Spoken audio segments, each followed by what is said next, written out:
Hi guys, welcome back to Melissa Loves Orchids. I'm just here watering my Vandas, and I have a little project that I want to show you. It just so happens that my sister-in-law loves orchids and it's her birthday, so I'm putting together a nice little arrangement, and yeah, I'm really excited. I'm going to show you how I did it.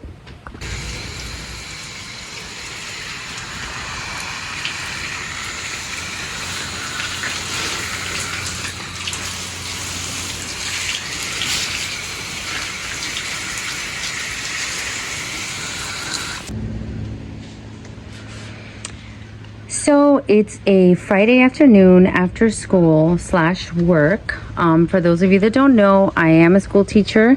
So yes, I'm going to be sometimes talking about getting home kind of tired or whatever, but it's okay because it's great. And coming home to de-stress with the orchids is awesome. So today will be a little project where I pot up or repot some beautiful dendrobiums, and these are no ID, but look at how pretty. I think I have some like this, but I thought my sister-in-law for her birthday would enjoy a nice little arrangement. And my sister-in-law, her name is Katie. She also has a YouTube channel. Actually, she's a designer, so I knew that when I give her an orchid, I want to make it look nice. I want to make it look better. Like, I'm not going to give it to her like this. That would be a faux pas. Can't do that. But this is what I did. I'm enjoying so much making these kind of baskets, community baskets, where you put 3 of the same kind together and kind of create a specimen size. That's something that I have found that looks really nice. A lot of my orchid buddies also do that. And if it's the same plant with the same tag and stuff, it works. It works. Sometimes you can get a specimen size plant for, you know, hundreds of dollars, but you can get a few of them, put them together and create the same effect. So I thought, let me get a nice, beautiful pot. Look at that. This is gorgeous. I love it. I love it. I love it. The only thing I'm going to warn her, yes, it has a lot of drainage, but after you water, I'm going to tell her she should tip it over just as a precaution. I also got some other pots, and I don't know why I went to Home Depot because I have pots. But anyways, you can always use a pot. And these pots, this humongous size, 8.4 inches, it's pretty big, is only $5 and some. Okay, and then these are my new favorite from Home Depot. Let me show you. These are what they call azalea pots. So they're a little shorter, so when you buy cattleyas, these are perfect. And if you're going to, by any chance, pot up 2 together, I'll show you those later. But yes, I just so happened to find something that I was looking for, and I'm so excited to show you. But I'm going to show you after my little project here. So stay tuned. We're gonna take these out. We're gonna put these here. Her birthday's today, but tomorrow we're getting together. So I gotta get this birthday present looking nice. And I made sure to find 3 of the same and a lot of buds, so you know that they have a lot of time still in bloom. Look how pretty these are. And I don't have a name. This is a no ID dendrobium, but they have that beautiful color combination of the fuchsia with then the other petals that are like veiny. So pretty. I love it.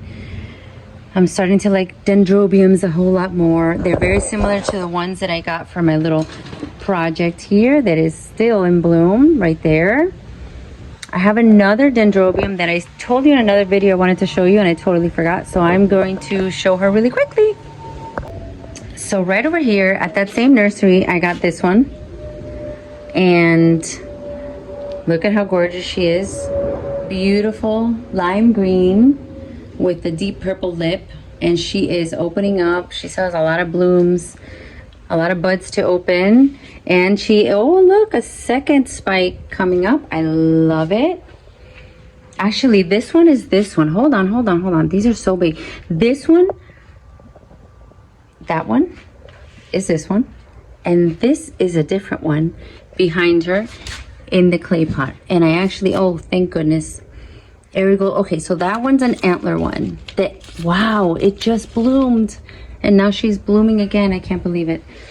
She bloomed from this cane recently, and now she's blooming from the other cane. The other den that I have over here has these beautiful, it's like a moth orchid shape. And it is really a big and long-lasting flower. I showed you this months ago, and it's still hanging on. So yeah, I wanted to show you this den that didn't make the bloom episode, but she is pretty. This community pot that I showed you before keeps on blooming and blooming and blooming and growing. So this situation with the lava rock is working very well. I love it. I thought she was going to be here a little while, and then I was going to move her because she wasn't going to be pretty for so long. Was I wrong? Once one little spike dies off, then there's another and another and another. And I guess that's because I put 3 of them there together. I love, love, love how she looks. I also bought her from Sunset Nursery. And I will show you her tag, even though I've done it before, but you may be new. Dendrobium Zekia Lynn. There's 3 of them in there. So if you're new to my channel, welcome. I hope you stick around and come with me as we learn how to grow orchids together. And I just noticed, here's another one. This might be the same kind that I bought. It just might be that I repotted in the clay. It might be, oh my goodness. While we're here, guys, here we have this beautiful, beautiful, it started off green yesterday. Look at this beautiful frilly lip. I love her, except for the part that I don't think she is what her tag says she is. So I bought this last year. I was looking for a hair pig. It was a very old seller. I don't want to, who cares if he's old, but I was just trying to maybe think that maybe that's the reason why he gave me the wrong plant. I told him all I want is a hair pig. And he's like, I don't think I have one. He's like, I might have one for you. And then he wrote out a tag and gave me this. So I talked to my orchid friends, and this does not look anything like their, I mean, it has a little frill, but it doesn't look anything like their hair pig. So maybe it's some kind of cross or hybrid, and it's not fully a hair pig, but she's blooming and I like her anyway. And I only paid $25 for her. So that was, I guess, a good deal. But anyways, let me know in the comments, you think this is a kind of hair pig? Does anybody have one like this that they can tell me any more information? What is she really called? Who knows? Who knows? But yes, I thought I'd show her to you guys anyways because she missed the What's in Bloom. And now, time for our project. And guys, while I'm here showing you what's around, hanging around that you haven't seen before, do you remember, did you watch the episode where my sister-in-law gave me a plant that was seemingly sick? And I put her in my trunk. I drove her to Ophi's, and I had him, Carlos, diagnose her and tell me, what do you think is wrong? And he ended up, you know, asking some other orchid friends, and they thought it was a plain sunburn. So look at how she looks now.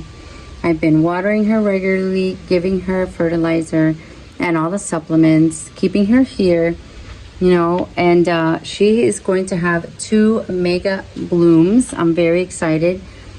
She looks a lot healthier. I'm so happy. So happy for that. And you'll get to see those beautiful flowers. This was purchased from Whimsy Orchids. Warneri cerulean crossed with Cattleya Mosaic Lawrenceana. Oh my goodness, gorgeous, gorgeous, gorgeous. It's a blue, I guess you can say, but other people might say it's light purplish. But wait till she blooms. You're gonna love her.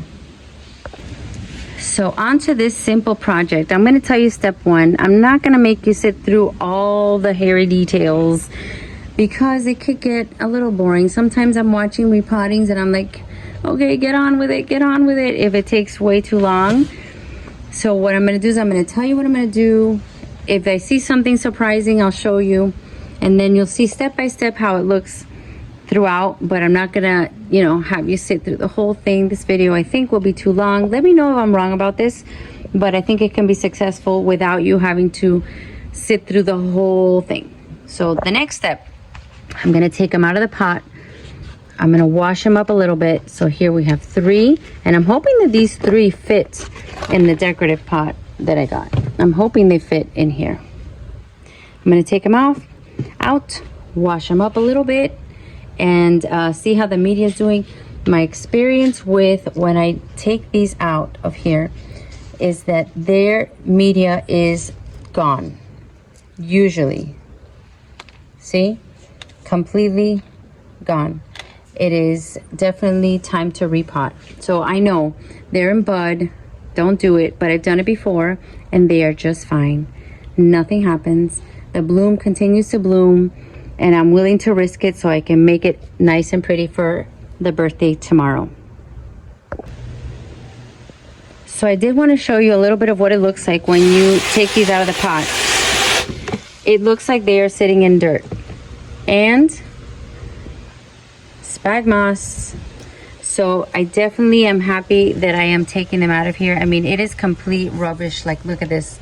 It is like so fine that I'm happy because they need to be set free. You don't even have to do much and it comes completely off. So I'm gonna do this to the 3 of them, clean them up, and then show you what they look like. So that's it. I washed the old media off and they look really good.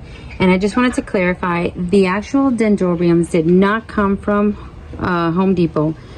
The pot did, but these came from Sunset Nursery. I always, well, that's my go-to to pop in and see what they have. They usually get a lot of something and the prices are really, really good.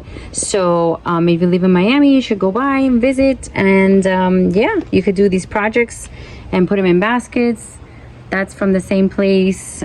So that's what I wanted to make sure you knew, because sometimes in Home Depot, the dendrobiums are a little bit on the pricey side. I've seen them maybe, you know, for 2 in a basket. Well, I guess they're not that expensive if you consider that they're in a basket, but it's a basket of 2 for $35 is usually what you see.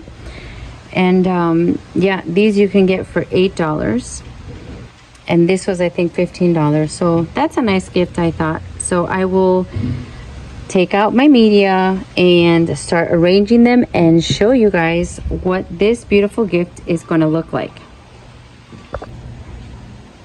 All right, so the first layer is some clay pieces from a broken pot, and then some orchiata bark. My bark also has, my mix also has some perlite, and it also has some charcoal.